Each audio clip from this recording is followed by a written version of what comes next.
ሰላም ሰላም ናይ ኩሉ ብተስፋ ቻናል ተኸታተልቲ ከመይ ቀኒኹም ክቡራት ኣሕዋተይ ኣነ ሰላም እየ እግዚኣብሔር ይመስገን ንስኹም እውን በብዘለኹምዎ ሰላም ክትኾኑ በዓልቲ ምልእቲ ተስፋ እየ እሽም በኣር እዚ ቻናል ቤተሰብ ዝኾንኩም ካብ ልቢ እየ ዘመስግን ቤተሰብ ዘይኮንኩም ኣሕዋተይ እውን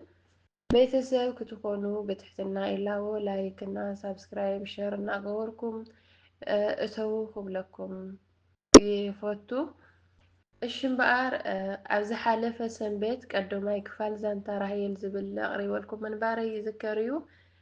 ንኖም መዓልቲ ሰንበት ድማ ካልኣይ ክፋል ሒዘልኩም ቀሪበ ኣለኹ እቲ ካልኣይ ክፋል እንታይ ከም ዝብል ናብኡ ከብለኩም እየና ከምቲ ልሙድ ሕዚ እውን መበረታዕኹም ኣይፈለየኒ ኣብ ዝሓለፈ ቀዳማይ ክፋል ብበዝሒ ናፍቖት ሳልስተ ኣኸለ ራሄል ናብ ስድራኣ እትምለሰሉ መዓልቲ እናቆፀረት ኣብ መበራብዓይ መዓልቲ እቲ ሓቀኛ ዛንታ ካብዚ እዩ ዝጅምር ኣብ ዝብል ኣቋሪጥና ምንባርና ይዝከር እዩ እሽም በኣር ላብቲ ካልኣይ ክፋል ከብለኩም ዛንታ ራሄል ካልኣይ ክፋል ሰብኣይ ራሄል ኣብቲ ሽዑ ግዜ ዝነበሮ ሰዓት ዕረፍቲ ተዋሂብዎ ስለ ዝነበረ ናብ ስራሕ ኣይኸይድን ነይሩ ኣብ መበራብዓይ መዓልቲ ናይ ሕፅንኦም ግን ከይተሓሰበ ካብ ቢሮ ይድወሎ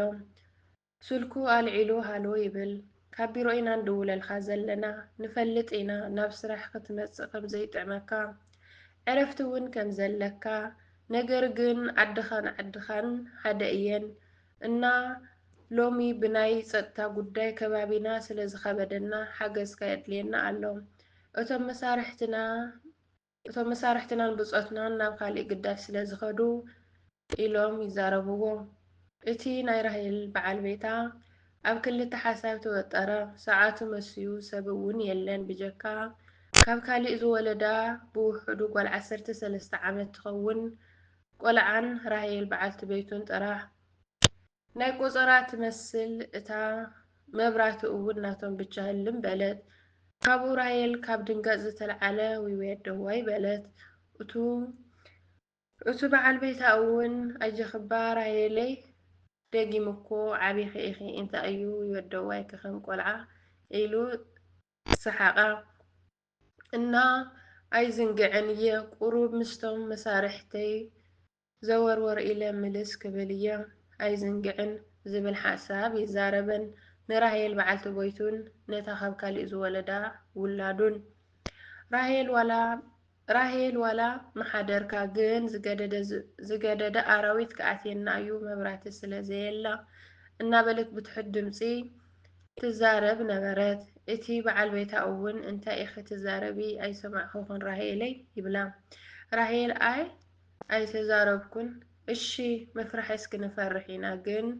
ኣድላይ እንተኮይኑስ ድሓንኪት ዝብል ቃል ኣስምዐቶም ናይ ራሄል ቃል ዝሰምዐ ሰብኣይ እሺ ኢሉ ክላሹ ኣልዒሉ ሳልሳይ ክፋል ይቕፅል ክቡራትን ክቡራንን ተኸታተልተይ ሕዚ እውን ከምቲ ልሙድ መበረታዕኹም ኣይፈለየኒ ኣብ ሳልሳይ ክፋል ሰብኣይ ራሄል ካላሽኑ ኣልዒሉ ዝብለ ቆሪእና ኒና ሳልሳይ ክፋል ሰብኣይ ራሄል ከይዱ ዶ ኣይከደን ሒዘልኩም ክቐርብ እየ ከምቲ ልሙድ ሕዚ እውን መበረታዕኹም ኣይፈለየኒ ላይክ እና ሸር ሳብስክራይብ እናገበርኩም ቤተሰብ ኩኑ ስለ ዝተኸታተልኩምኒ ኣዝየ እየ ዘመስግን ድሓን ቀኒዩ